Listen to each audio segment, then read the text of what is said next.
한국 탄약고가 거덜났다고 펜타곤이 얼어붙었습니다. 포탄만큼은 한국을 믿었거든요.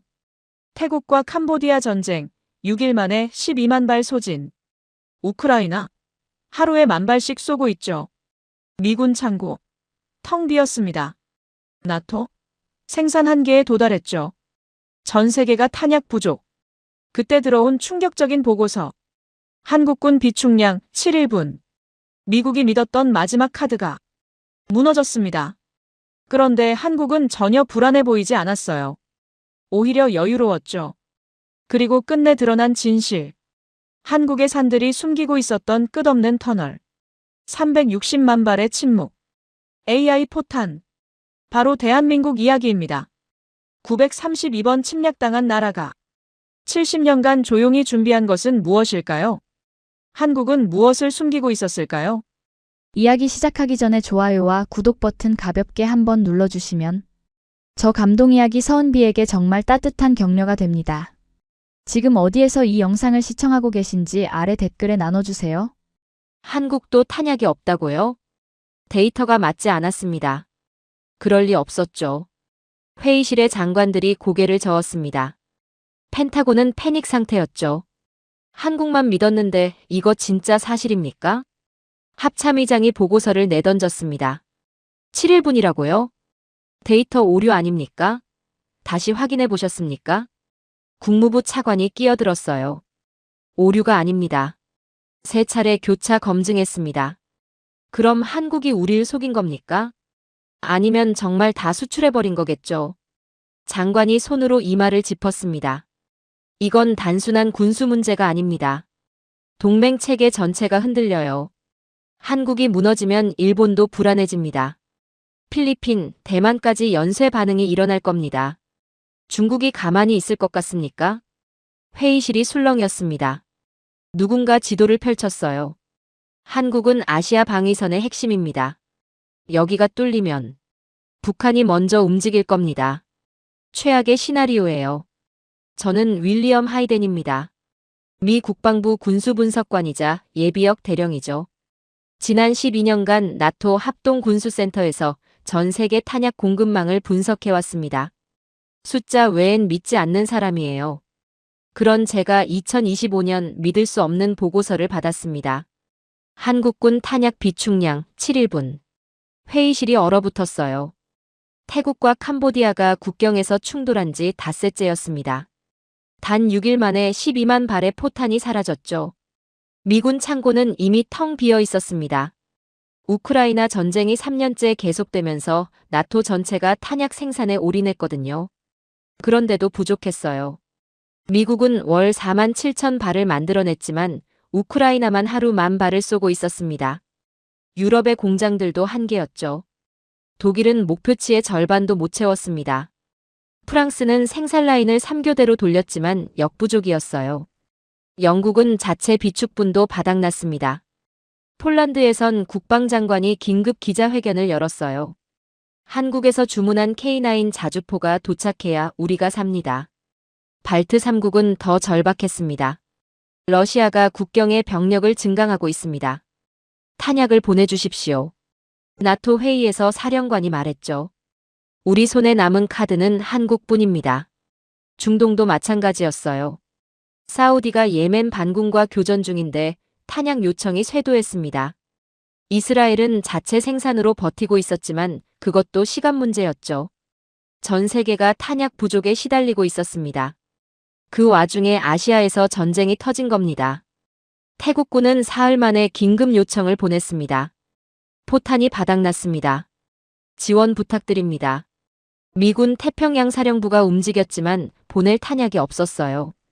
하와이 기지의 비축부는 이미 우크라이나로 갔습니다. 일본도 자국 방어용 외엔 여유가 없었죠.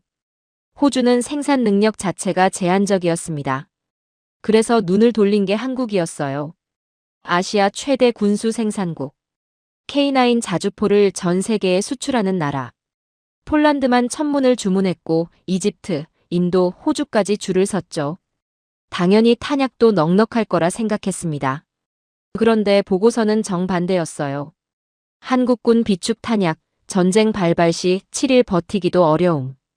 국방부 장관이 저를 불렀습니다. 하이덴 박사, 이게 사실이라면 우리는 더 큰 문제가 있는 겁니다. 장관의 얼굴이 창백했어요. 한국이 이 정도면 동맹 체계 전체가 흔들립니다. 저는 보고서를 다시 펼쳤습니다. 155mm 포탄 기준, 한국군 보유량 추정치가 적혀 있었죠. 그런데 이상했습니다. 숫자가 너무 적었어요. 한국은 매년 방위산업 수출 1위를 다투는 나라였습니다. 2024년 수출액만 173억 달러. 폴란드에 K9을 팔고 터키의 기술을 이전했죠. 그런 나라가 자국 비축량은 7일분 뿐이라고요? 계산이 맞지 않았습니다. 저는 펜타곤 전략 분석실로 돌아가 데이터를 다시 뒤졌어요. 2010년부터 2025년까지 한국의 방위산업 생산량을 추적했습니다. 포항제철소의 특수강 생산량, 한화의 화약 제조 능력, 국방과학연구소의 연구 예산, 모든 숫자가 상승 곡선을 그렸습니다. 그런데 공식 비축량만 제자리였어요. 이건 공개를 안 한 건가? 동료가 어깨 너머로 물었습니다.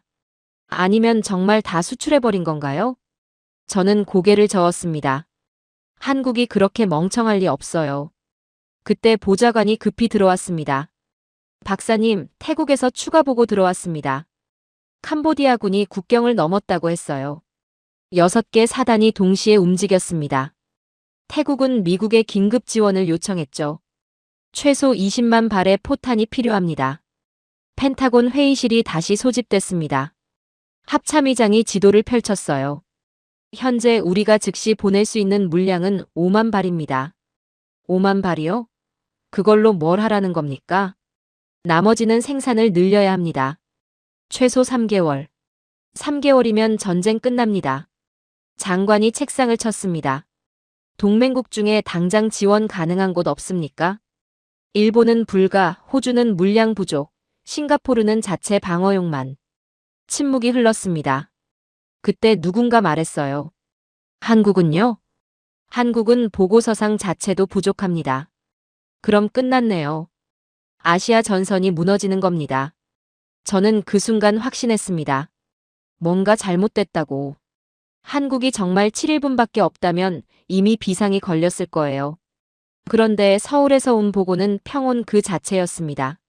한국군은 훈련을 계속했고 수출 계약도 이어졌죠. 위기감이 전혀 보이지 않았어요. 만약 한국이 탄약을 숨기고 있다면? 동료가 중얼거렸습니다. 왜 숨기겠어요? 글쎄요. 보안? 전략? 저는 노트북을 닫았습니다. 직접 확인하는 수밖에 없습니다. 다음 날 국방장관이 저를 다시 불렀어요. 하이덴 박사, 한국으로 가십시오. 조사 목적입니까? 확인입니다. 만약 한국이 탄약을 잃었다면 아시아의 균형도 무너집니다. 비행기표가 준비됐습니다. 인천행 직항편. 출발 전날 밤, 저는 이라크 시절을 떠올렸어요. 2007년 바그다드 외곽. 우리 부대는 포탄이 바닥나서 3일을 버텼습니다. 그때 전우를 잃었죠. 탄약이 없다는 건 죽음을 의미합니다. 그래서 이 일이 더 무서웠어요.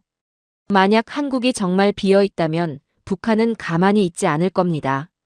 중국도 움직일 거예요. 아시아 전체가 흔들립니다.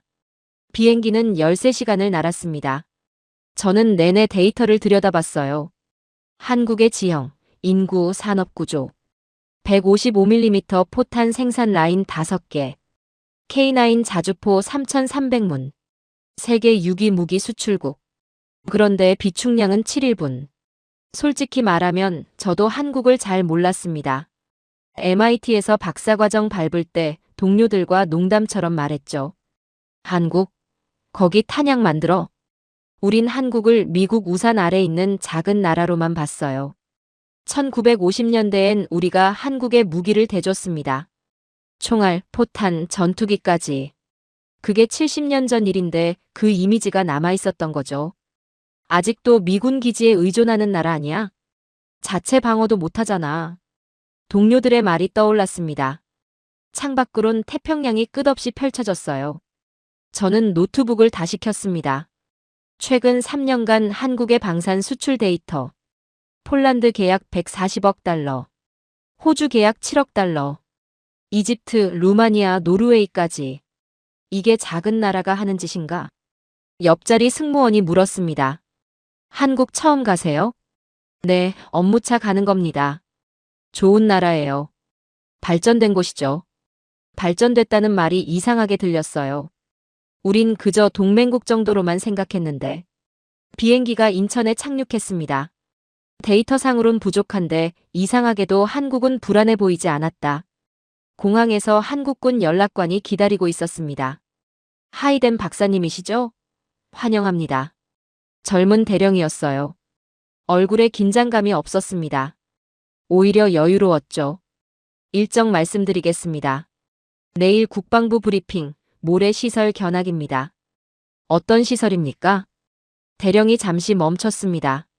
그건 내일 설명드리겠습니다. 그의 눈빛에 뭔가 있었어요. 자신감. 아니, 확신이었습니다. 그 순간 직감했습니다. 내가 찾은 건 탄약이 아니라 신념이 될 거라고. 다음 날 아침 서울 용산 국방부 청사. 브리핑실에 들어섰을 때 벽면을 가득 채운 지도가 눈에 들어왔습니다. 한반도 전체가 빨간 점으로 뒤덮여 있었어요. 이게 뭡니까? 저는 한국군 김준호 대령에게 물었습니다. 저희 비축시설입니다. 이 많은 게 다요? 이건 공개 가능한 것들만입니다. 그의 말에 등골이 서늘해졌어요. 프레젠테이션이 시작됐습니다. 국방부 군수국장이 단상에 섰죠. 박사님, 어제 보신 보고서 기억하십니까? 7일분이라는 거요? 정확히는 공개 가능한 추정치입니다. 화면이 바뀌었어요. 한국의 지형도가 나타났습니다. 산악 지형이 국토의 70%를 차지했죠. 우리는 이 산을 활용하기 시작했습니다. 1953년부터요. 전쟁이 끝나자마자 시작했다는 거였어요. 왜 그렇게 빨리 시작했습니까? 한 번으로 충분했으니까요. 국장의 목소리가 낮아졌습니다. 932번. 뭐가 932번입니까? 우리가 당한 침략 횟수입니다. 저는 숨이 멎었어요. 932번이라니. 고려시대부터 계산하면 그렇습니다. 외적의 침입, 약탈, 전쟁. 화면엔 연대기가 흘러갔습니다. 거란, 몽골, 왜구, 병자호란, 임진왜란. 그리고 1950년. 그래서 결심했습니다. 지상은 빼앗길 수 있지만 지하는 절대 내주지 않겠다고. 다음 슬라이드가 충격적이었어요. 전국 지하시설 통계. 주요 거점만 해도 수백 곳. 구체적 숫자는 보안상 말씀드릴 수 없습니다. 대략이라도요? 서울에서 뉴욕까지보다 긴 규모라고만 말씀드리죠. 제 손이 떨렸습니다. 서울 뉴욕이 1만 1000km인데 이건 집착이 아니라 신념이네요. 국장이 고개를 끄덕였어요. 오후의 일부를 보여드리겠습니다. 동맹국 신뢰 차원에서요. 점심 식사 후 우린 서울 외곽으로 향했습니다. 차는 고속도로를 벗어나 산길로 접어들었어요. 민간인 출입 통제구역이었죠. 검문소를 3번 지났습니다. 마지막 검문소에서 신분증을 맡기고 보안서약서에 서명했어요. 여기서부터는 일체의 촬영, 녹음, 기록이 금지입니다. 김 대령이 말했습니다. 그리고 보실 수 있는 건 제한적입니다. 양해 부탁드립니다. 차가 멈춘 곳은 평범한 산기슭이었어요. 나무들이 우거져 있었고 특별한 건 아무것도 보이지 않았습니다. 여기가 시설입니까? 아직 입구도 못 보셨습니다. 그가 무전기로 뭔가 말했어요. 갑자기 땅이 움직였습니다. 나무로 위장된 철문이 좌우로 열렸죠. 크기는 대형 트럭 2대가 나란히 들어갈 정도였어요. 터널 입구로 들어서자 온도가 확 떨어졌습니다. 계기판을 보니 섭씨 15도, 습도 45%. 탄약 보관 최적 조건입니다. 자연적으로 유지됩니다. 조명이 자동으로 켜졌어요. 끝이 보이지 않는 터널이 펼쳐졌습니다. 폭은 6m, 높이는 4m 정도. 콘크리트 벽면은 매끈했고 바닥엔 레일이 깔려 있었죠. 저 레일은 뭡니까? 기본적인 운반 시스템입니다. 인력을 최소화하기 위해서요. 멀리서 병사 몇 명이 대차를 끌고 오는 게 보였어요. 포탄 상자가 실려 있었습니다. 완전 자동화는 아니군요. 핵심 작업은 사람이 합니다. 다만 효율을 높인 거죠. 우린 더 깊이 들어갔어요. 50m쯤 갔을 때 김 대령이 멈췄습니다. 박사님, 여기서부터는 제한구역입니다. 더 안 보여주십니까? 동맹국이라도 모든 걸 공개할 순 없습니다. 이해해 주시길 바랍니다. 그는 옆문을 가리켰어요. 이쪽 구역만 보실 수 있습니다. 문을 열자 거대한 공간이 나타났습니다. 가로 50m, 세로 100m는 되어 보였어요. 천장 높이는 10m. 양쪽 벽면에 포탄들이 체계적으로 쌓여 있었습니다. 155mm, 105mm, 각종 구경의 탄약들. 번호판이 붙어 있었어요. A17, B23, C09. 구역마다 분류가 되어 있군요. 네. 전산으로 실시간 재고 관리합니다. 병사 2명이 태블릿을 들고 점검하고 있었어요. 여기가 전부입니까? 이건 하나의 구역일 뿐입니다. 몇 개나 있습니까? 김 대령이 잠시 침묵했습니다. 말씀드릴 수 없습니다. 대략이라도요. 7일분보다는 훨씬 많다고만 하죠. 그가 미소 지었어요. 우린 통로를 따라 걸었습니다. 여러 문들이 보였지만 대부분 닫혀 있었어요. 저쪽들은 뭡니까? 다른 구역들입니다. 출입이 제한됩니다. 몇 개나 더 있습니까? 그것도 보안 사항입니다. 답답했지만 이해는 됐어요. 이건 국가 기밀이니까. 저라도 미국 시설을 외국인에게 다 보여주진 않을 겁니다. 하지만 지금까지 본 것만으로도 충분히 충격적이었어요. 한 구역의 규모만 봐도 엄청났습니다. 그런 구역이 몇 개나 있다는 건지, 더 깊은 곳에는 또 뭐가 있는 건지. 지하에 숨은 건 탄약이 아니라 기억이었네요. 제가 중얼거렸습니다. 김 대령이 고개를 돌렸어요. 무슨 말씀이십니까? 932번의 침략. 그게 이 터널을 만든 거죠. 맞습니다. 우리 할아버지 세대가 겪었던 일들, 아버지 세대가 본 전쟁. 그의 목소리가 떨렸어요. 더는 당하지 않겠다는 결심이 이 모든 걸 만들었습니다. 저는 데이터를 떠올렸습니다. 1953년 휴전 이후 한국의 GDP 대비 국방비. 1960년대엔 6%가 넘었어요. 가난했지만 군비에 투자했죠. 특히 지하시설에. 다른 방향으로 이동했습니다. 이번엔 관리실이었어요. 벽면에 모니터들이 걸려 있었습니다. 각 구역의 온도, 습도, 재고량이 실시간으로 표시됐죠. 이건 이 시설만의 데이터입니까? 네. 다른 시설들은 각자 독립적으로 운영됩니다. 서로 연결은 안 됩니까? 보안상 분리했습니다. 한 곳이 뚫려도 전체는 안전하게요. 철저했습니다. 단순히 많이 만든 게 아니라 생존을 위한 설계였어요. 한 장교가 들어와 격려했습니다. 대령님, 다음 일정 시간입니다. 알겠네. 박사님, 나가시죠. 우린 다시 입구로 향했습니다. 돌아가는 길에 저는 닫힌 문들을 계속 봤어요. 저 너머엔 뭐가 있을까? 얼마나 더 많은 포탄이 쌓여 있을까? 얼마나 더 깊은 터널이 파여 있을까? 보여드린 건 일부입니다. 김 대령이 말했어요. 일부요? 이 시설도 전체의 한 부분일 뿐이죠. 그의 단호한 목소리. 하지만 그게 오히려 더 충격적이었어요. 이 정도를 보여주고도 일부라니. 입구를 나서자 철문이 다시 닫혔습니다. 땅이 움직이더니 나무로 위장된 겉모습으로 돌아갔어요. 5분 전까지 저 밑에 있었다는 게 믿기지 않았습니다. 여긴 하나의 탄약고가 아니라 나라 전체가 요새입니다. 김 대령이 산을 가리키며 말했어요.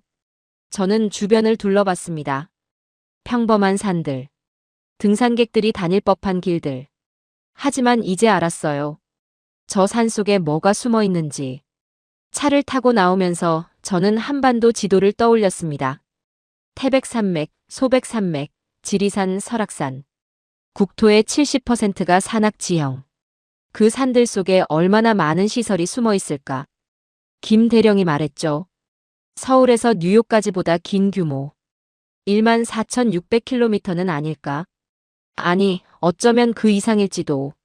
미국도 이런 시스템은 없었어요. 나토도 마찬가지였습니다. 미국은 넓은 평지에 대규모 기지를 만들었죠.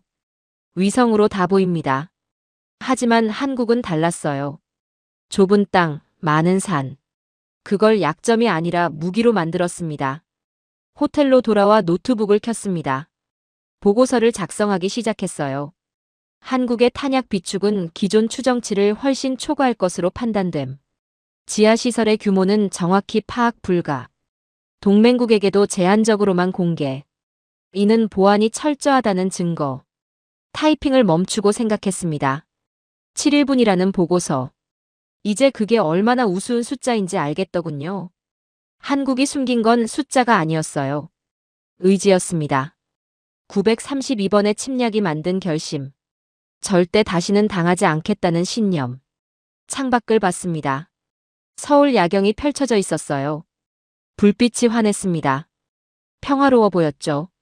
하지만 이제 알았어요. 저 땅 밑에 무엇이 숨어 있는지. 보이지 않는 요새. 침묵하는 힘.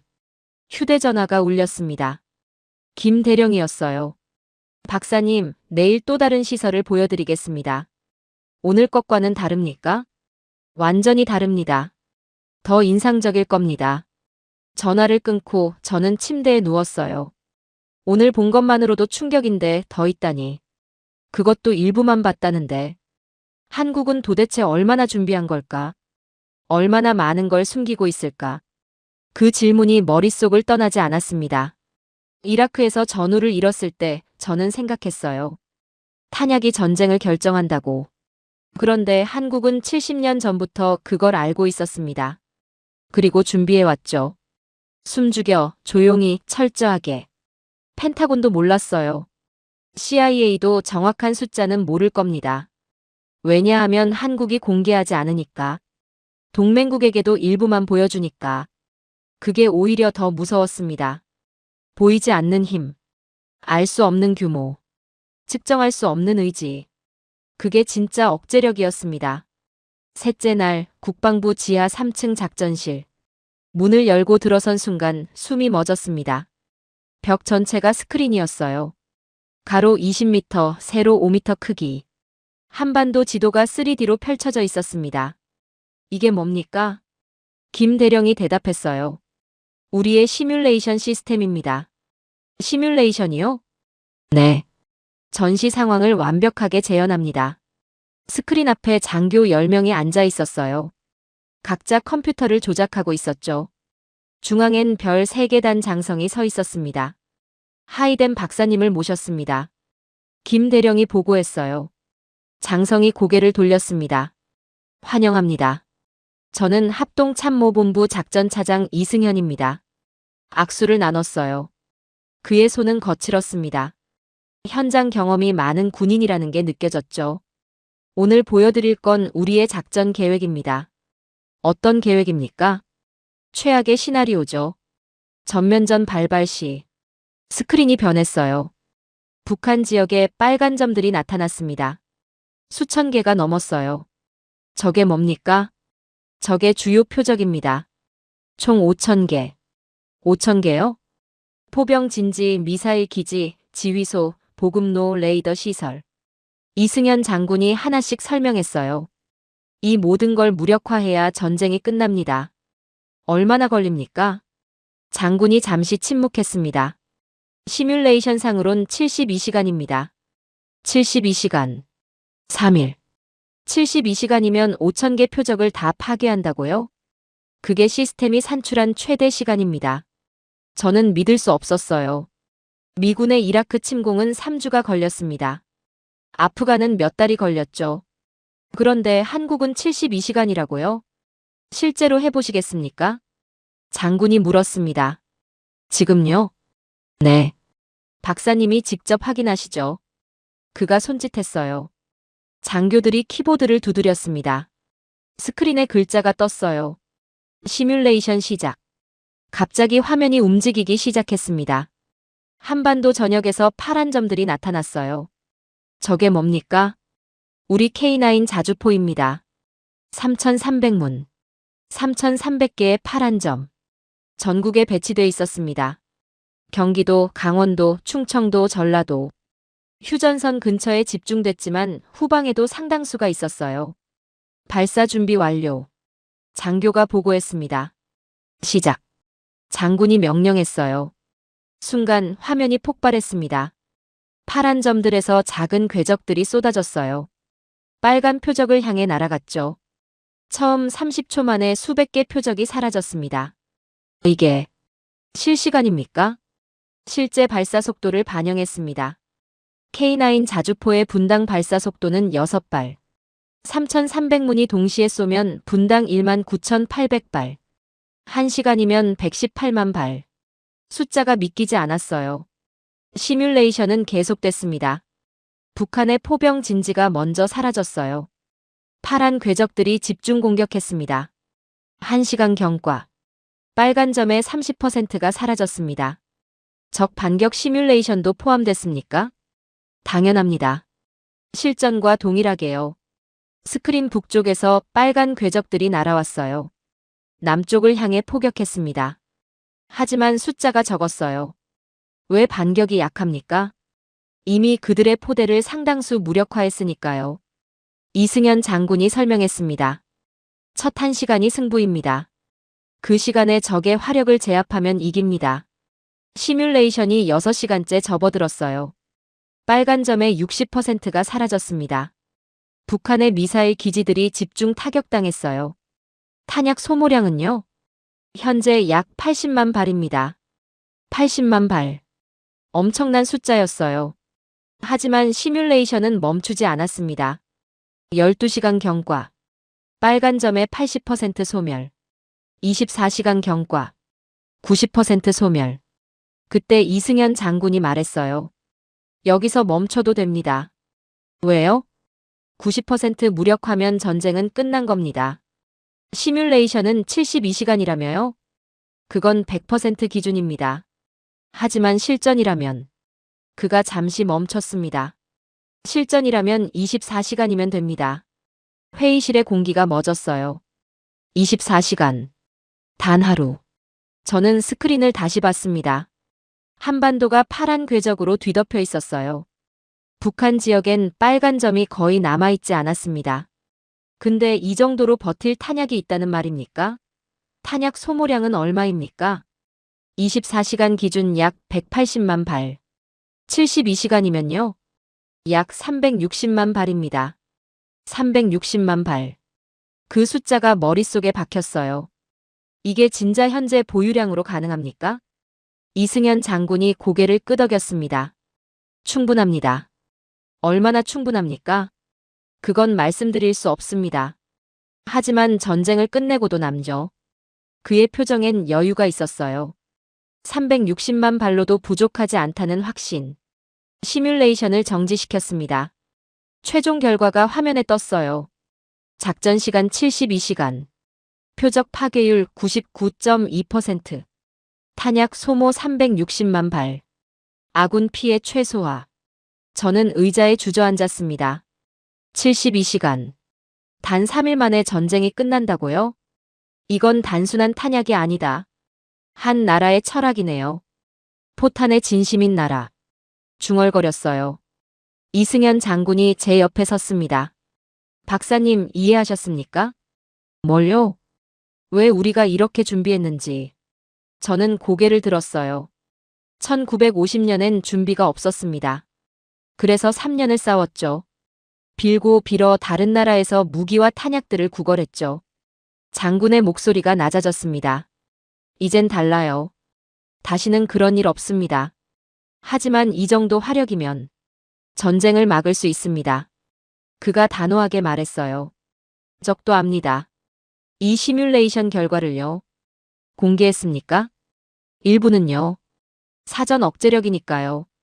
맞는 말이었어요. 이 정도 화력 앞에선 누구도 쉽게 전쟁을 걸지 못합니다. 원폭은 한 번, 포방부는 72시간이면 끝나네요. 제가 말했습니다.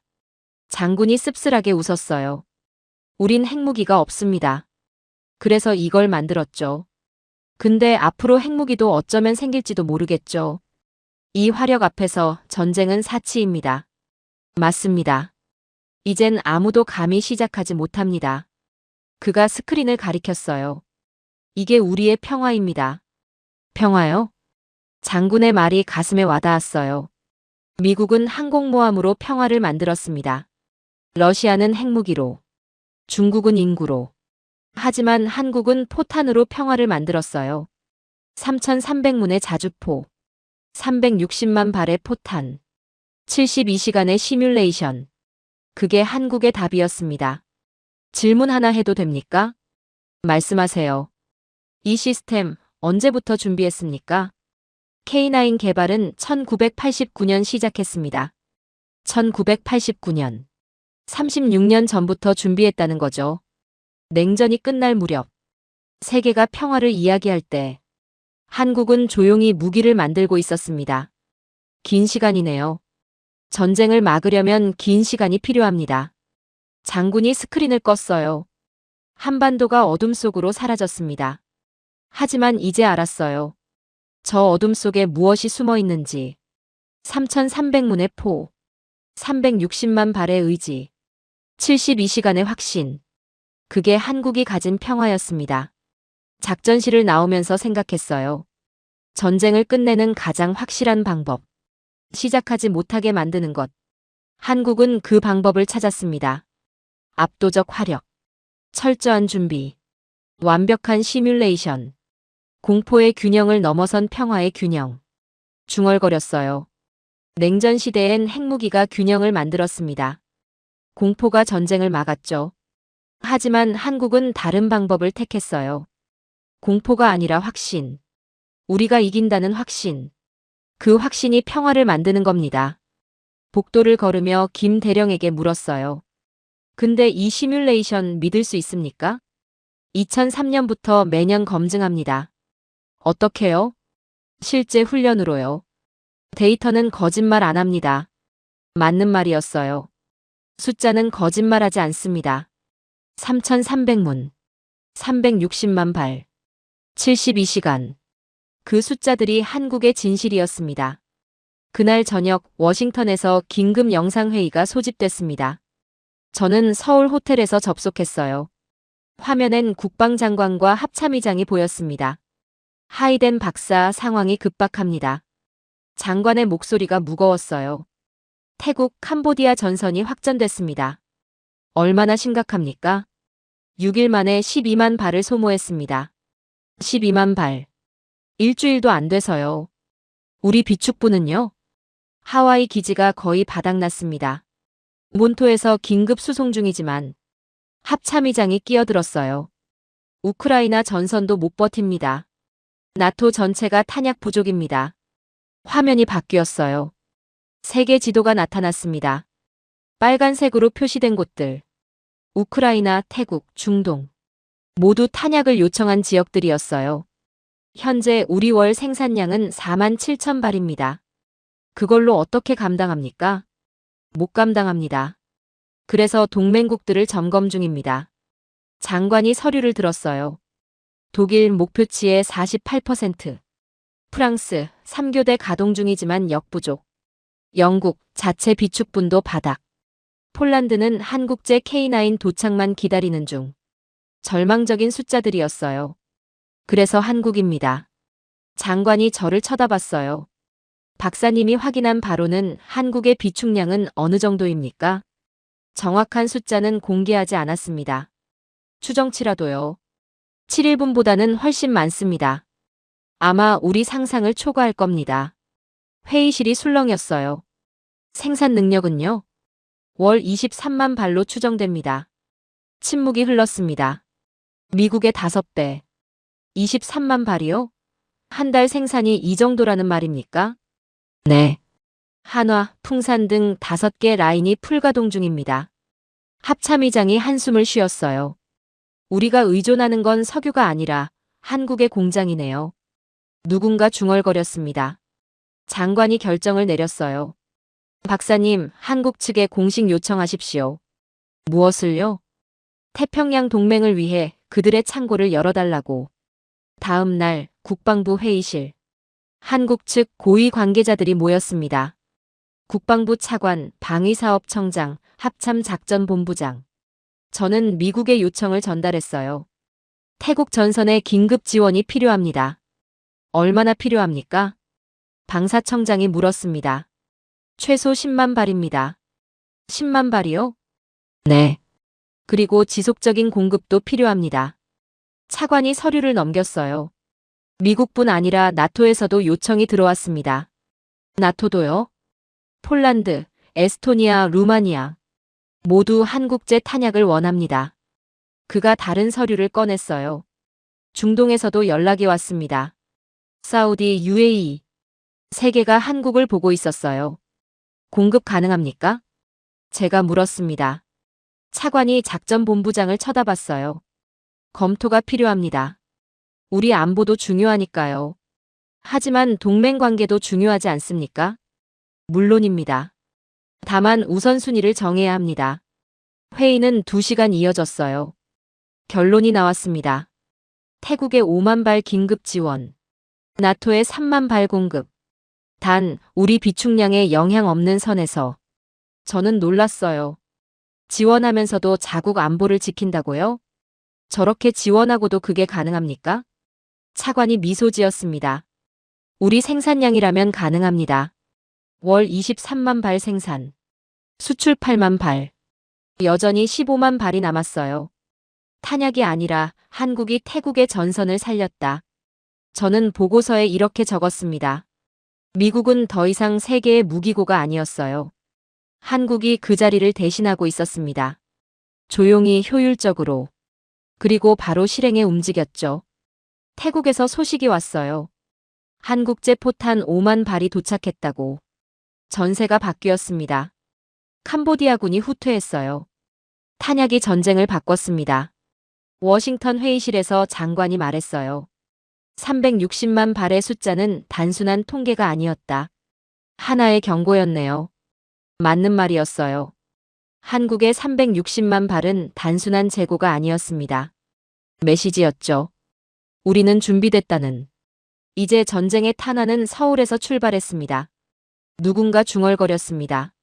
냉전 시대엔 모스크바와 워싱턴이 세계를 움직였어요. 이젠 서울이 전선을 움직이고 있었습니다. 포탄으로. 가장 중요한 그 탄약으로 말이죠. 제가 서울에 머무는 동안 한국은 계속 움직였어요. 폴란드의 K9 50문 추가 수출. 노르웨이와 탄약 공급 계약. 호주의 기술 이전.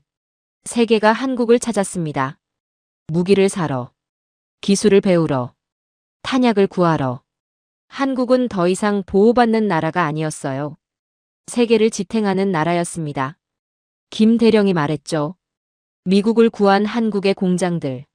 그 말이 자존심을 건드렸어요. 하지만 부정할 수 없었습니다.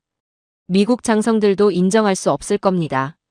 하지만 이게 사실이었으니까 다들 할 말을 잃었죠. 우크라이나 전선도 태국 전선도 한국 없이는 버티지 못했을 겁니다. 세계 전선의 숨은 심장. 보고서에 적었어요. 심장은 조용히 뛰지만 멈추면 모든 게 멈춥니다. 한국이 그랬어요. 조용히 생산하고 조용히 공급하고 조용히 세계를 지탱했습니다. 그 어떤 자랑도 없이. 그저 묵묵히. 닷새째 대전 국방과학연구소. ADD라고 불리는 곳이었어요. 한국 군사기술의 심장. 정문을 지나자 거대한 건물들이 나타났습니다. 연구동, 실험동, 생산동. 여기서 155mm 포탄을 개발합니까? 김 대령에게 물었어요. 개발만이 아닙니다. 진화시킵니다. 진화요? 네. 포탄도 살아있으니까요. 무슨 뜻인지 이해가 안 갔어요. 연구동 3층 회의실. 박현수 박사가 기다리고 있었습니다. 50대 초반, 안경 너머 날카로운 눈빛. 하이덴 박사님 환영합니다. 악수를 나눴어요. 그의 손엔 잉크 자국이 묻어 있었습니다. 현장 연구자라는 걸 알 수 있었죠.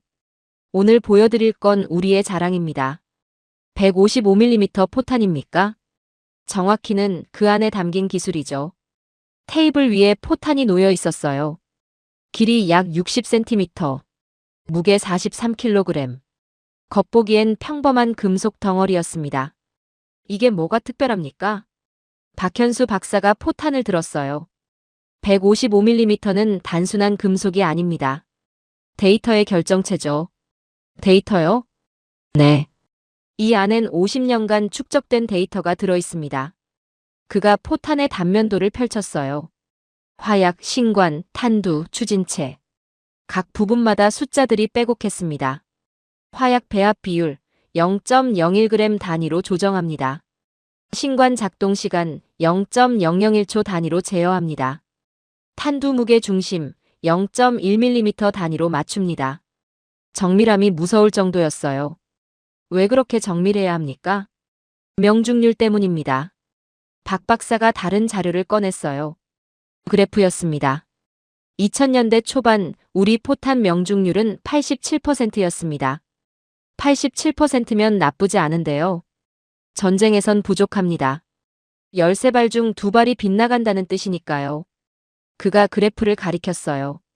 2010년 92%, 2015년 95%, 2020년 97.2%, 그리고 현재 그가 잠시 멈췄습니다. 97.9%입니다.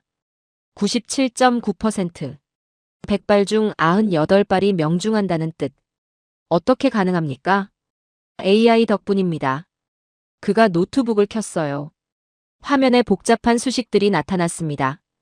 K9 자주포에는 사격 제어 시스템이 있습니다. 그게 뭡니까? 인공지능 계산 시스템이죠. 바람, 습도, 온도, 기압, 목표 물거리, 포신 마모도까지 모든 변수를 계산합니다. 얼마나 빨리요?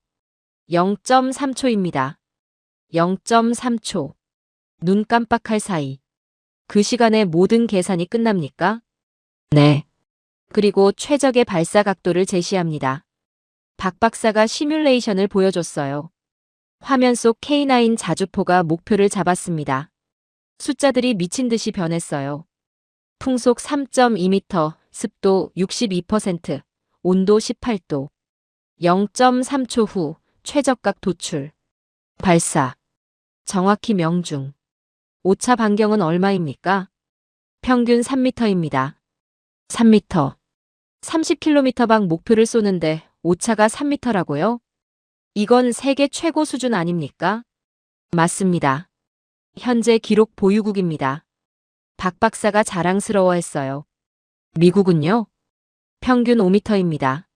러시아는 7m 이상이죠. 한국이 미국보다 정밀했어요. 믿기지 않았습니다. 우린 아직 총을 쏘는데 그들은 이미 데이터를 쏘고 있었다. 중얼거렸어요. 박 박사가 고개를 끄덕였습니다. 정확합니다. 이젠 포탄이 생각합니다. 포탄이 생각한다고요? 네. 스스로 궤도를 수정하는 유도 포탄도 개발 중입니다. 그가 다른 포탄을 꺼냈어요. 조금 더 가늘고 긴 형태. 이건 뭡니까? 차세대 정밀유도 포탄입니다. GPS와 관성항법 장치가 들어있죠. 그럼 오차가 얼마나 됩니까? 1m 이하 목표입니다. 1m. 미사일 수준이었어요. 이건 포탄이 아니라 알고리즘이었다. 저는 노트에 적었습니다. 실험동으로 이동했어요. 거대한 사격장이 있었습니다. 실내였지만 길이가 200m는 됐어요. 여기서 테스트합니까? 예비 실험만요. 실제 사격은 야외 시험장에서 합니다. 벽면에 센서들이 달려 있었어요. 저건 뭡니까? 탄도 추적 시스템입니다. 포탄의 모든 움직임을 기록하죠. 기술자들이 포탄을 장전했습니다. 소형 시험포였어요. 발사 준비. 카운트다운이 시작됐습니다. 3, 2, 1. 발사. 굉음과 함께 포탄이 날아갔어요. 200m 끝 표적에 정확히 맞았습니다. 벽면 스크린에 데이터가 나타났어요. 초속, 회전수, 탄도, 착탄 지점. 모든 게 기록됐습니다. 이 데이터로 뭘 합니까? 분석해서 다음 포탄에 반영합니다. 계속 개선한다는 말입니까? 그렇습니다. 매 실험마다 포탄은 진화합니다. 박 박사가 설명했어요. 2000년에 만든 포탄과 지금 포탄은 완전히 다릅니다. 겉모습은 같은데요. 속이 다릅니다. 화약 배합, 신관 기술, 탄두 설계. 모든 게 업그레이드 됐죠. 그는 그래프를 보여줬어요. 25년간의 개선 기록. 명중률, 사거리, 파괴력. 모든 수치가 상승 곡선이었습니다. 멈추지 않습니다. 계속 발전시킵니다. 왜요? 완벽은 없으니까요. 항상 더 나아질 수 있습니다. 그의 눈빛이 진지했어요. 연구자의 집념이 느껴졌습니다. AI가 계산을 끝내기 전에 목표는 이미 사라졌다. 저는 메모했어요. 0.3초의 계산. 97.9%의 명중률. 3m의 오차. 숫자들이 한국의 기술력을 증명했습니다. 화약 위에 코드를 새긴 나라. 박 박사에게 말했어요. 좋은 표현입니다. 우린 금속과 데이터를 합쳤습니다. 왜 이렇게까지 합니까? 그가 창밖을 봤어요. 대전 하늘이 맑았습니다. 우린 선택권이 없었습니다. 핵무기도 없고 땅도 좁고 인구도 적죠. 그래서요? 그래서 기술로 이겨야 했습니다. 한 발 한 발을 완벽하게. 그의 말이 가슴에 와닿았어요. 약자의 전략. 완벽함으로 강자를 이기는 것. 포탄이 생각하기 시작했다. 중얼거렸습니다. 박 박사가 미소 지었어요. 곧 포탄이 판단도 할 겁니다. 스스로 최선의 경로를 찾아서요. 기술이 전쟁을 바꾸고 있었어요. 한국이 그 최전선에 있었습니다. 일주일째 부산항. 컨테이너 터미널이 한눈에 들어왔습니다. 끝없이 펼쳐진 컨테이너들. 크레인들이 쉼없이 움직였어요. 여기가 세계 2위 환적항입니다. 김 대령이 설명했습니다. 환적항이 뭡니까? 물건이 바뀌어 실리는 항구죠. 어국에서 온 화물을 비국으로 보내는. 부산항은 거대한 물류 허브였어요. 하루 컨테이너 처리량 5만 개. 287개 항로가 이곳을 거쳐갔습니다. 왜 부산이 중요합니까? 위치 때문입니다. 동부가 한가운데죠. 지도를 펼쳤어요. 중국, 일본, 한국이 삼각형을 이뤘습니다. 그 중심에 부산항. 중국 상하이에서 미국 가는 배, 부산을 거칩니다. 일본 도쿄에서 유럽 가는 배도요. 동남아시아에서 러시아 가는 배도 마찬가지죠. 모든 길이 부산으로 통했어요. 연간 물동량이 얼마입니까? 2300만 TEU입니다. TEU는 컨테이너 단위. 20피트 컨테이너 하나가 1TEU. 2300만 개. 상상이 안 되는 숫자였어요. 한국 전체 수출 물동량은 얼마입니까? 13억 톤입니다. 그중 해상 운송이요? 99.6%입니다. 거의 전부였어요. 한국은 섬이나 다름없었습니다. 육로로는 북한이 막고 있었죠. 모든 게 바다를 통해야 했습니다. 과거엔 바다가 두려움이었습니다. 김 대령이 바다를 가리켰어요. 왜요? 침략자들이 바다로 왔으니까요. 임진왜란, 병인양요, 신미양요, 모두 바다에서 왔습니다. 하지만 이젠 다릅니다. 뭐가 다릅니까? 바다가 기회가 됐습니다. 그는 항구를 가리켰어요. 저 배들이 한국을 먹여 살립니다. 매일 300척의 화물선이 부산항에 들어왔어요. 반도체, 자동차, 화학제품, 철강. 모두 배에 실렸습니다. 한국은 자원이 없는 나라였습니다. 석유도, 천연가스도, 철광석도 없었죠. 하지만 항로가 있었어요. 세계로 통하는 길. 그 바다는 이제 두려움이 아니라 희망이었습니다. 컨테이너 야적장으로 이동했습니다. 수만 개의 컨테이너가 쌓여 있었어요. 빨강, 파랑, 노랑, 초록. 각 회사의 색깔. 저기 보이는 컨테이너들 어디로 갑니까? 미국, 유럽, 중동, 아프리카. 전 세계죠. 한 컨테이너가 크레인에 실렸어요. 배로 옮겨지는 모습. 30초 만에 작업이 끝났습니다. 빠르네요. 속도가 경쟁력입니다. 배가 항구에서 대기하면 돈이 들거든요. 부산항의 평균 작업 시간은 10시간. 세계 최단이었어요. 효율성이 대단합니다. 70년간 갈고 닦았으니까요. 1950년대 부산항은 작은 어촌이었어요. 전쟁 때 피난민들이 몰려들었죠. 그때부터 항구가 발전하기 시작했습니다. 한국은 지상에 군대를, 바다에 산업을 두었다. 김 대령이 말했어요. 맞는 말이었습니다. 땅에선 K9 자주포가 지켰고, 바다에선 화물선이 번영을 실어날랐어요. 신항으로 이동했습니다. 부산 신항은 2006년 완공됐어요. 최첨단 자동화 시스템, 무인 크레인이 컨테이너를 옮겼습니다. 사람 손이 거의 필요 없었어요. 24시간 작동합니까? 365일 쉬지 않습니다.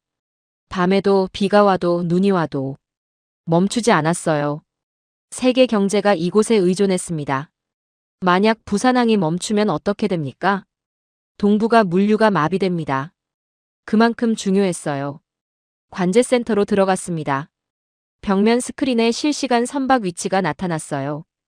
한국 주변 바다에 점들이 가득했습니다. 빨간 점이 뭡니까? 화물선입니다. 현재 287척이 한국 항로를 이용 중입니다. 파란 점은요? 유조선이죠. 석유와 가스를 싣고 옵니다. 초록점은 컨테이너선입니다. 수백 개의 점들 모두 움직이고 있었어요. 파도가 아닌 무역선이 이 나라를 지킨다. 중얼거렸습니다. 관제사가 설명했어요. 1시간마다 평균 12척이 입출항합니다. 하루면요? 약 300척입니다. 엄청난 숫자였어요. 사고는 없습니까?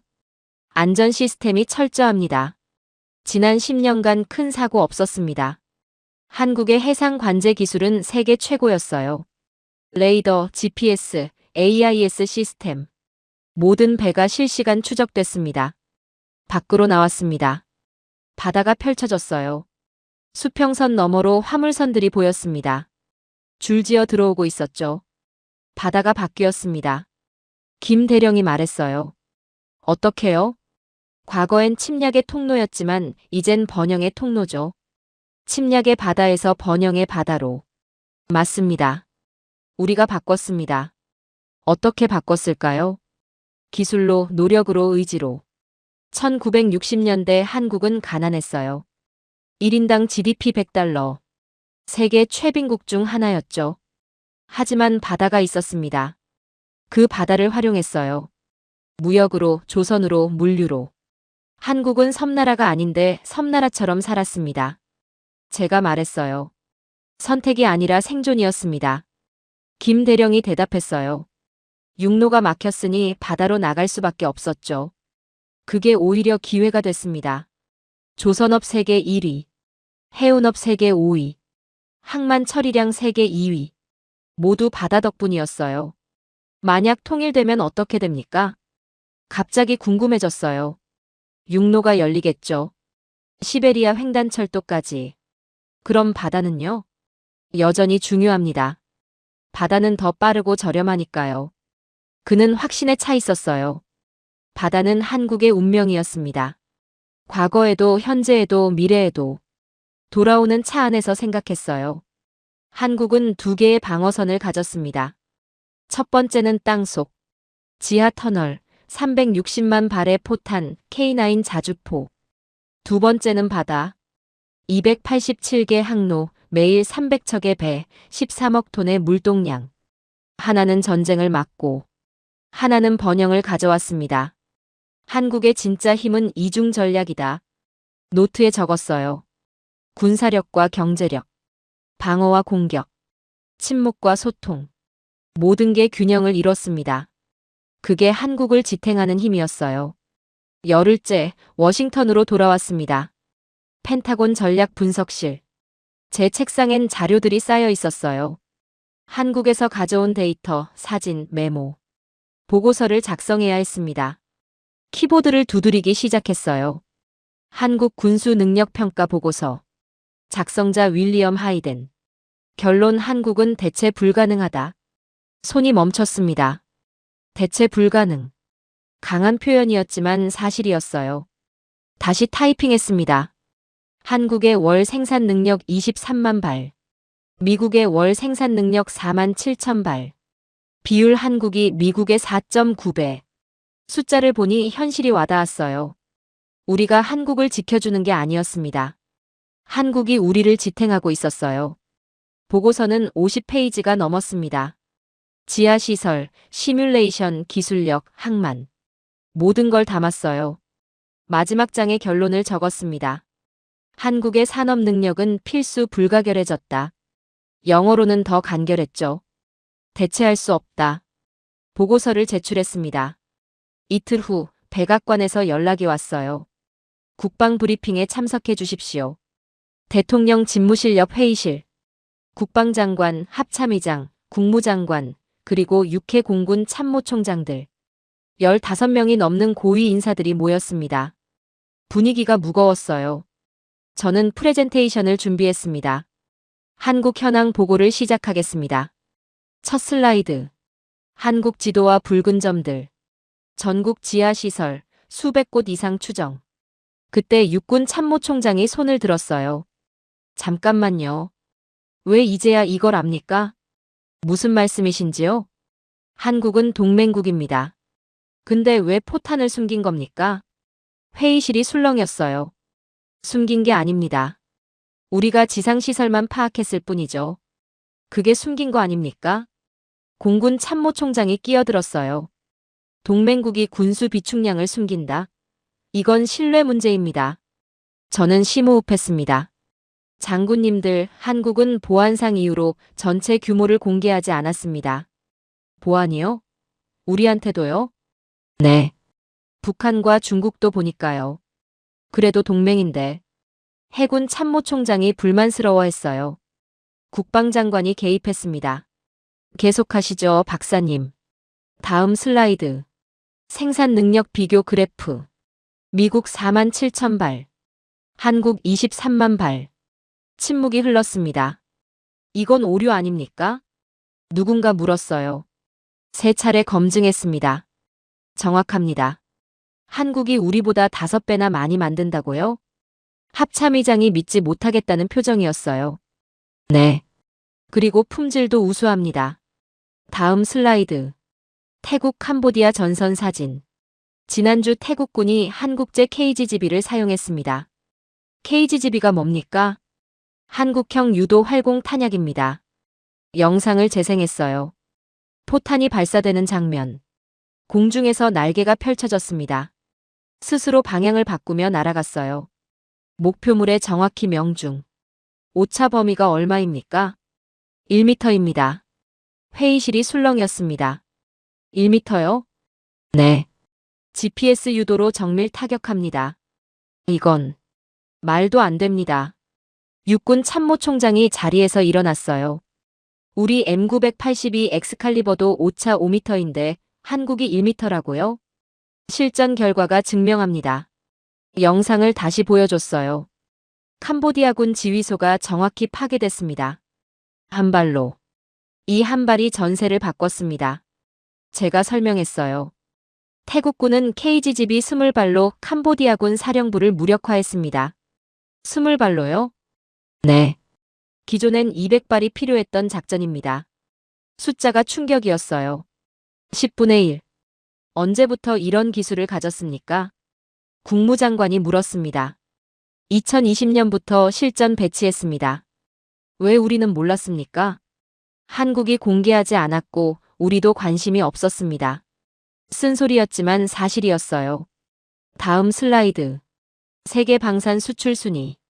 한국은 현재 6위입니다. 하지만 성장률은 1위죠. 그래프가 급상승했어요. 이대로면 3년 안에 3위 안에 듭니다.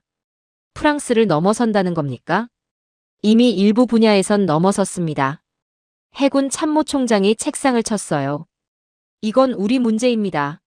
동맹국이 우릴 추월하고 있어요. 추월이 문제입니까, 장군님? 제가 반박했어요. 문제는 우리가 뒤처진 겁니다. 뭐라고요? 우리 생산량은 10년 전이나 지금이나 비슷합니다. 한국은 3배 늘었죠. 회의실이 소란스러워졌습니다. 그래도 한국은 우리 아래입니다. 누군가 소리쳤어요. 기술적으론 동등하거나 일부 우수합니다. 제가 단호하게 말했어요. 인정할 수 없습니다. 인정 안 해도 현실입니다. 국방장관이 손을 들었어요. 진정하십시오, 여러분. 침묵. 박사님 계속하세요. 마지막 슬라이드. 현재 전선 상황. 우크라이나, 태국, 중동. 모두 빨간색. 이 모든 전선이 한국 탄약에 의존합니다. 우리 탄약은요? 부족합니다. 3개월 생산해도 한 달 수요를 못 채웁니다. 나토는요? 더 심각합니다. 독일은 목표치의 절반도 못 만들어요. 합참의장이 한숨을 쉬었어요. 그럼 어쩌란 겁니까? 한국과의 협력을 강화해야 합니다. 협력이요? 의존 아닙니까? 공군 참모총장이 냉소했어요. 의존이든 협력이든 선택권이 없습니다. 제 목소리가 높아졌어요. 현실을 보십시오. 우크라이나는 한국 포탄으로 버팁니다. 태국도 한국 무기로 이겼습니다. 폴란드는 한국제 K9을 천문 주문했습니다. 이게 현실입니다. 회의실이 조용해졌어요. 국방장관이 물었습니다. 박사님의 최종 평가는 뭡니까? 대체 불가능. 한국 없이는 현재 전선 유지가 불가능합니다. 그 정도입니까? 네. 솔직히 말하면 이젠 우리가 한국에 의존합니다. 폭탄 발언이었어요. 육군 참모총장이 벌떡 일어났습니다. 받아들일 수 없습니다. 미국이 한국에 의존한다고요? 사실입니다. 우린 세계 1위 군사 강국입니다. 맞습니다. 하지만 탄약은 6위입니다. 숫자가 그를 침묵시켰어요. 국무장관이 끼어들었습니다. 그럼 한국을 어떻게 봐야 합니까? 일반 동맹국으로 봐도 됩니까? 제가 고개를 저었어요. 아닙니다. 필수 파트너입니다. 차이가 뭡니까? 일반 동맹은 선택이고 필수 파트너는 생존입니다. 무거운 말이었어요. 합참의장이 자리에서 일어났습니다. 우리 자존심이 허락합니까? 자존심으로 전쟁을 못 이깁니다, 장군님. 하지만 70년 전 우리가 한국을 도왔습니다. 이젠 한국이 우릴 돕습니다. 순서가 바뀐 겁니까? 상호 의존입니다. 국방장관이 긴 한숨을 쉬었어요. 다들 현실을 받아들이십시오. 이젠 우리가 그들을 지탱하는 게 아니라 그들이 우리를 지탱합니다. 그 말이 회의실에 울렸습니다. 침묵이 흘렀어요. 인정하고 싶지 않지만 부정할 수도 없는 현실. 한국 없인 미국도 힘듭니다.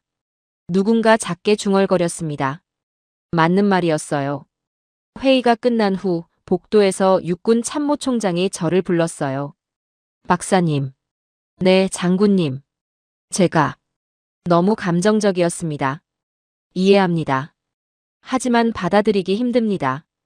우리가 한국에 의존한다는 게 저도 처음엔 그랬습니다. 지금은요?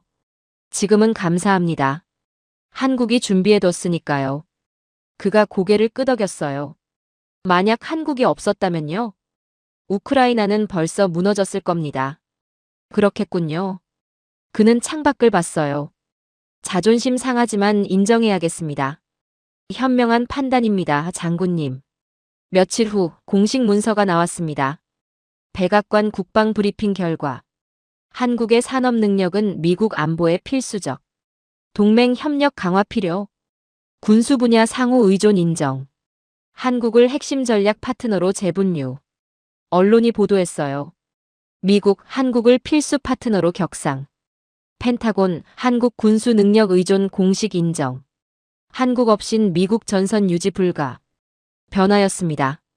공식적인 인정. 그날 밤 저는 마지막 메모를 남겼습니다. 백악관 보고서의 결론은 단 하나였다. 대체 불가능. 그들의 전선은 서울에서 움직였다.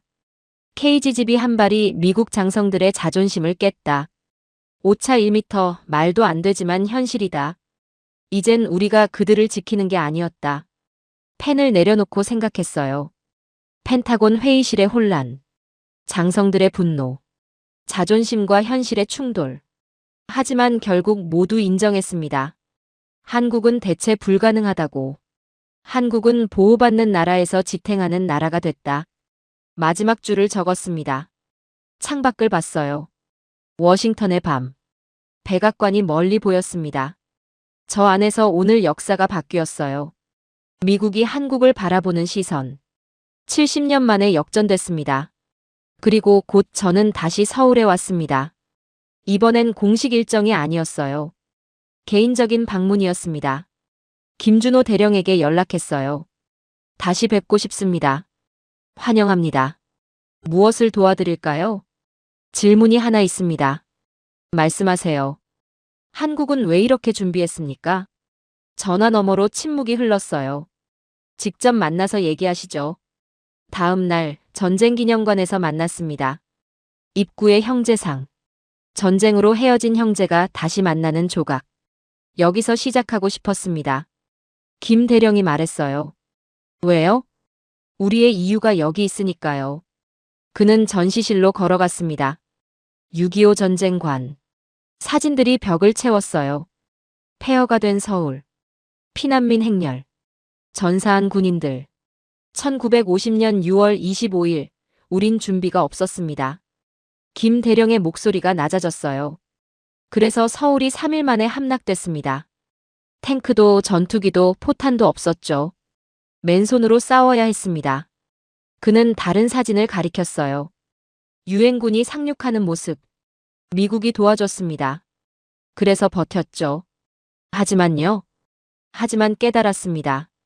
남에게 의지하면 또 당한다고. 그가 저를 똑바로 봤어요.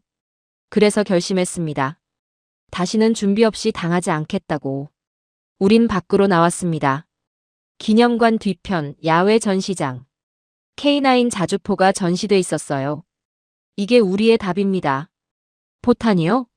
아닙니다. 준비죠. 김 대령이 K9을 쓰다듬었어요. 이건 무기가 아닙니다. 그럼 뭡니까? 기억입니다. 기억이요? 네. 우리가 겪은 고통의 기억. 다시는 안 당하겠다는 기억. 그의 말이 가슴에 박혔어요. 그들은 전쟁을 두려워하지 않는다. 단지 다시는 전쟁을 허락하지 않기 위해 준비할 뿐이다. 제가 중얼거렸습니다. 정확합니다. 김 대령이 고개를 끄덕였어요. 우린 전쟁을 원하지 않습니다. 하지만 전쟁이 와도 이길 준비는 돼 있죠. 차이가 뭡니까? 하나는 공격, 하나는 방어입니다. 360만 발도 방어입니까? 네. 적이 함부로 못 건드리게 하는 거니까요. 그는 하늘을 올려다봤어요. 포방부의 목적은 공격이 아닙니다. 억제죠. 억제요? 네. 전쟁을 시작하지 못하게 만드는 겁니다. 그가 다시 K9을 가리켰어요. 이 포가 한 번도 실전에서 안 쓰이길 바랍니다. 왜요? 자랑스러운 무기 아닙니까? 자랑스럽습니다. 하지만 쓸 일이 없으면 더 좋죠. 역설이었어요. 최고의 무기는 쓰지 않는 무기. 그들의 침묵은 공포가 아니라 자신감이었다. 이해가 됐습니다. 한국이 숫자를 공개하지 않는 이유. 자랑하려는 게 아니었어요. 억제하려는 거였죠. 한국은 전쟁을 준비한 게 아니라 평화를 설계했다. 제가 말했습니다. 김 대령이 미소 지었어요. 드디어 이해하셨군요. 네. 이제 알겠습니다. 우린 벤치에 앉았습니다. 서울 하늘이 맑았어요. 평화로웠습니다. 박사님, 질문 하나 해도 됩니까? 말씀하세요. 미국은 왜 준비 안 했습니까? 예상 못한 질문이었어요. 무슨 뜻입니까? 미국도 전쟁을 많이 겪었잖습니까? 근데 왜 탄약이 부족합니까? 저는 잠시 생각했습니다. 우린 이길 거라 믿었습니다. 그게 문제 아닙니까? 뭐가요? 이긴다고 믿으면 준비를 안 합니다. 질 수도 있다고 생각해야 준비하죠. 날카로운 지적이었어요. 미국은 강했습니다. 세계 1위 군사력. 그래서 방심했는지도 몰라요. 한국은 달랐습니다. 약했기에 준비했고, 준비했기에 강해졌죠. 이건 군비가 아니라 기억의 유산이었다. 중얼거렸어요. 932번의 침략. 1950년의 전쟁. 70년간의 준비. 모든 게 연결돼 있었습니다. 당신들은 언제부터 이렇게 준비했습니까? 제가 물었어요. 김 대령이 웃었습니다. 우린 늘 준비되어 있었습니다. 늘이요? 네. 한 번 당한 나라는 절대 잊지 않습니다. 그의 눈빛이 확고했어요. 1953년 휴전 이후 단 하루도 준비를 멈춘 적 없습니다. 72년간요? 72년간. 숫자가 무게로 다가왔어요. 72년. 세 세대. 할아버지, 아버지, 손자. 모두 같은 믿음으로 준비했습니다. 대단합니다. 대단한 게 아닙니다. 생존입니다. 김 대령이 일어섰어요. 박사님, 마지막으로 보여드릴 게 있습니다. 뭡니까? 우리의 진짜 힘. 그는 전쟁기념관 꼭대기로 저를 안내했어요. 서울 전경이 한눈에 보였습니다. 높은 빌딩들, 북적이는 거리, 평화로운 도시. 저게 우리의 힘입니다. 도시요? 네. 저 평화를 지키는 게 우리의 목표죠. 그가 북쪽을 가리켰어요. 저 너머엔 여전히 적이 있습니다. 하지만 70년간 전쟁이 없었죠. 왜 없었을까요? 준비 때문입니다. 맞습니다. 360만 발이 평화를 만들었습니다. 역설적이었어요. 포탄이 평화를 만든다니. 하지만 사실이었습니다. 진짜 강국은 총을 쏘는 나라가 아니라 총이 필요 없는 나라다. 제가 말했어요. 김 대령이 고개를 끄덕였습니다. 그리고 우리가 목표하는 건 바로 그겁니다. 총이 필요 없는 나라요? 네. 전쟁이 불가능한 나라. 아무도 건드릴 수 없는 나라. 이미 그렇게 된 거 아닙니까? 아직 멀었습니다. 통일될 때까지는. 통일. 한국의 궁극적 목표. 그때까지 계속 준비하겠습니까? 당연합니다. 그게 우리의 숙제니까요. 해가 지고 있었어요. 서울이 황금빛으로 물들었습니다. 아름다웠습니다. 이 평화를 지키기 위해 한국은 70년을 준비했어요. 그리고 앞으로도 계속할 겁니다. 김 대령과 헤어지며 악수했어요. 감사합니다. 많이 배웠습니다. 천만에요. 이해해 주셔서 감사합니다. 마지막 질문 하나만요. 말씀하세요. 한국의 꿈은 뭡니까? 그가 잠시 생각했어요. 전쟁 없는 세상입니다. 그게 가능합니까? 노력하면 가능합니다. 우리가 증명하고 있지 않습니까? 맞는 말이었어요. 70년간 전쟁 없었습니다. 준비 덕분에 호텔로 돌아와 마지막 기록을 남겼습니다. 나는 이제 이해했다. 한국은 전쟁을 위해 무장을 한 게 아니라 평화를 위해 무장한 나라다. 세계가 포탄을 찾을 때 그들은 이미 억제력을 준비해 두었다. 360만 발은 공격용이 아니라 방어용이다. K9은 무기가 아니라 철학이다. 지하 터널은 요새가 아니라 의지다. 펜을 멈췄습니다. 마지막 문장을 적었어요. 진짜 강국은 총을 쏘는 나라가 아니라 총이 필요 없는 나라다. 그 이름은 대한민국이었다. 노트를 덮었습니다. 창밖을 봤어요. 서울의 밤. 평화로운 불빛들. 저 불빛 하나하나가 준비의 결과였습니다. 72년간의 노력. 932번의 기억. 360만 발의 의지. 그 모든 게 이 평화를 만들었어요. 저는 이제 알았습니다. 한국의 진짜 힘이 무엇인지. 숫자가 아니라 철학. 무기가 아니라 신념. 전쟁이 아니라 평화. 그게 대한민국이었습니다. 이 사연은 말해줍니다. 932번의 침략을 당한 나라. 70년 전엔 탄약 한 발 없어 맨손으로 싸워야 했던 나라. 그 나라가 이제 세계를 지탱하고 있습니다. 월 23만 발, 미국의 5배. 오차 1m, 세계 최고 정밀도. 360만 발, 72시간의 확신. 조용히 준비했습니다. 자랑하지 않았습니다. 그저 묵묵히 파고 만들고 발전시켰습니다. 이제 펜타곤이 인정합니다. 한국은 대체 불가능하다고. 우리는 약한 나라가 아닙니다. 세계가 필요로 하는 나라입니다. 그 사실을 우리는 알고 있었나요? 포방부의 그림자, 택함 전쟁 뒤에 숨은 360만 발의 진실. 그리고 세계를 바꾼 대한민국의 이야기. 오늘의 사연을 함께 해주셔서 감사합니다.